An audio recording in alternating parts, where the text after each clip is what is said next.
So tonight, Manchester City and Real Madrid are going to be facing off for a place in the Champions League final. But off the pitch, there's another rivalry between these two sides, because Belgian national team teammates Thibaut Courtois and Kevin De Bruyne have a little bit of history. This after Kevin De Bruyne's ex was quoted as saying that Thibaut gave her more in one night than Kevin was able to in 3 years. Hey, yo, Belgian national team might get a little bit tense. But 9 years later, have these two been able to leave it in the past? And what is the real story between Thibaut Courtois and Kevin De Bruyne?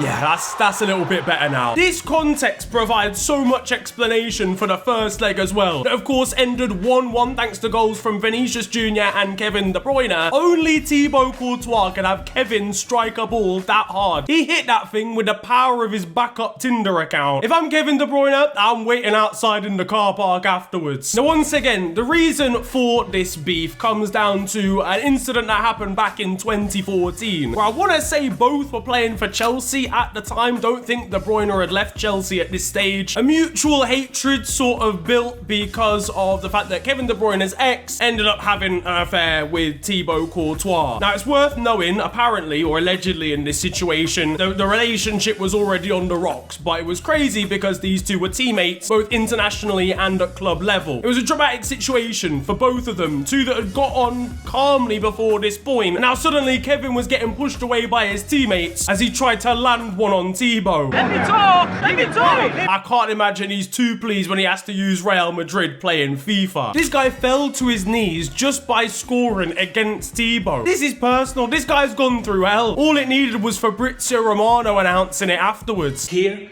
we go. And to be honest, as I mentioned, this second leg of the semi-final to decide who goes to a Champions League, a European final, just has that extra element, that extra storyline of spice. Things were tense already after the first leg, a 1-1 draw. If this thing goes to extra time after the second leg, we might as well just decide it with a Misfits boxing match, 6 rounds. This could quite easily get out of hand if the rest of the players out on the pitch get wind of this situation. We'll have Courtois and his teammates confronting Manchester City's Kevin De Bruyne if he gets in the Belgian's face. You'll never sing that! Champions of Europe! You'll never sing that! Antonio Rudiger will be sprinting in to try and defuse the situation. Karim Benzema, I mean, knowing him, he'll probably have a sex tape of the whole thing somewhere. Meanwhile, the ex herself will be hiding in the crowd after being spotted on the TV cameras with Eden Hazard. And listen, don't think Manchester City players will let Kevin go down without a fight. Phil Foden's involved as soon as he realizes there's a female he can get with. Meanwhile, Pep Guardiola's just here for the drama. He won't be moving from his spot when he finds out he's got box office entertainment going on in front of him. I'm not moving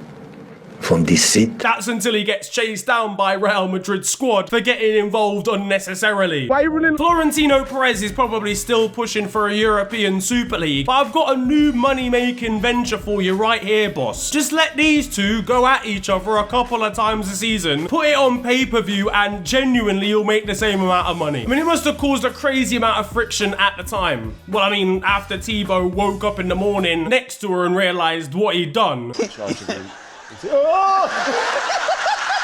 I mean, I can't imagine this sort of thing would, like, prey on either of their minds when they're actually playing up against each other. I don't think they're going to go out for the second leg and start beefing each other off the basis of this, because they're in the zone of the match, the game, the occasion. It's the Champions League semi-final, for God's sake. These guys are professionals. But the quote itself from Caroline Linehan sounds absolutely mental at, like, on face value. For those wondering, that is Kevin De Bruyne's ex, who Thibaut Courtois actually isn't with either at this point. But the concept of being given more in one night than someone else gave you in 3 years, just off the bat sounds absolutely crazy. What apparently actually comes down to more is the fact that she wasn't able to have maybe deep conversations with Kevin, whereas she was with Thibaut, or like apparently Courtois like cooked her food the next morning or something. I'm sure Kevin was trying his utmost to do better once he heard this information, waking up at 8:30 in the morning attempting to cook us some pasta before it all went wrong. Who let this man cook? Meanwhile, I don't think his attempt at a deeper, meaningful conversation conversation went all too well with her the next time. How can you prefer Brannigan's roast beef and mustard over Monster Munch pickled onion? What I will say is it's not massively unsurprising that this then maybe went on to cause some kind of rift within the Belgian national team, who are well documented as a side that have massively underachieved for like the last 4 international tournaments now at least. Under Roberto Martinez, who I think has been part of the problem, I can't lie. How that man keeps getting good jobs after failing at the last one is genuinely beyond me. But ultimately, Belgium as a nation managed to miss out on an entire golden generation. Players like Thibaut Courtois and Kevin De Bruyne, who at their prime are 2 of, if not the best players in their position in the world. Eden Hazard, who has had a prime at a slightly different time, but has still been extremely good, whilst Kevin De Bruyne and Thibaut Courtois have been at the top of their game. A centre-back partnership of Jan Vertonghen and Toby Alderweireld maybe came a tiny little bit too early, but was still strong up until probably the most recent international tournament. And then striking options that included Romelu Lukaku. It's actually criminal that these lot didn't manage to get to any sort of European or World Cup final at all with that group of players. But after the World Cup in Qatar, it seems a lot more understandable as to why these guys weren't able to be successful. It's because generally speaking, they didn't gel as people. I mean, Kevin De Bruyne coming out and saying the squad was too old before, I think, was it Toby Alderweireld or Jan Vertonghen? One of their defenders, who was a little bit older than Kevin De Bruyne is, then basically snapped back at him once Belgium had gone out of the tournament. Like, why does Kevin De Bruyne even need to say that this squad is too old to win the whole thing? Yeah, you are old. Calm. Yeah, you get a free bus pass. Okay, you probably, Jan Vertonghen definitely gets free parking, but at least have some element of positivity, and that's how little this group of players got on with each other. I mean, it got so bad for these two that their manager at the time, Mark Wilmot, actually asked Kevin De Bruyne whether he wanted to veto the inclusion of Thibaut in the squad. This came out in Kevin's autobiography, but basically, yeah, the Belgian manager said to Kevin, if you don't want me to pick Thibaut because of what's happened in your personal lives, then I will genuinely avoid doing so because of how good Kevin was at the time. Like, if we're doing up Love Island eliminations before you've even got to a tournament, then it's not gonna go well. Kevin, of course, decided that vetoing Thibaut's inclusion was not the one, saying that although I still cannot believe what Courtois has done, we continue to work together professionally. Of course, he remains a good goalkeeper, so I said he could stay. To be honest, this situation was so long ago that I don't have the craziest opinion of it anymore. I feel like a lot of people involved were in the wrong for various reasons, even Kevin, and obviously everyone involved was young. Everyone has grown up a lot in that time, but it's evident from their relationship in the Belgian national team that these cracks still aren't covered over entirely, and it's definitely going to add a little bit more spice when Real and Man City face off for a place in the Champions League final. What do you make of this situation? Is it going to affect this second leg of the semi-final in the Champions League? Can Thibaut and Kevin move past this? And of course, who is going to come out victorious in that all-important game? Let me know down in the comment section below. If you enjoyed this video, then feel free to slap a like on it, and of course subscribe if you're new to the channel. You can also follow me on social media. It is at the official FNG on Twitter and on Insta. It's been a pleasure ranting at you guys today. Have a wonderful day, enjoy yourselves,